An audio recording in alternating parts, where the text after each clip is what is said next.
প্রত্যেক বৃহস্পতিবারের মতো আজকেও আমি চলে এসেছি ঠাকুরঘরে।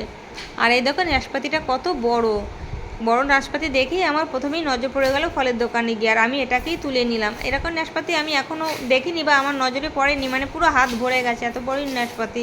এর থেকে ছোটো সাইজের সবসময়ই নিয়ে আসি, তো যাক দেখতে ভালো লাগলো আর বড় সড়ো, সেই জন্য এটা নিয়ে এসেছি। আর আজকে মাত্র গাছে একটা পেয়ারাই পেরেছি, কেননা এবছরে পেয়ারার ফলনটা একটু কমে গেছে। আর এখানে সারও দেওয়া হচ্ছে না, সার বলতে যেমন সবজি পচা জল, তো সেই কারণে পেয়ারাও ফলন বেশি বৃদ্ধি পায়নি। তো যাই হোক একটা পেয়ারা পেরেছি, সেইটা দিয়েই ঠাকুরকে দিয়ে দিলাম। আর এই দেখো প্রত্যেক থালাতে আমি একটা একটা করে ফল দিয়ে সব রকমের ভোগ নিবেদন করছি। আর ভোগ আমরা জানি সম্পূর্ণ হয় যখনই, তখন তুলসীর পাতা দেওয়া হয়, তখনই ভোগ সম্পূর্ণ হয়।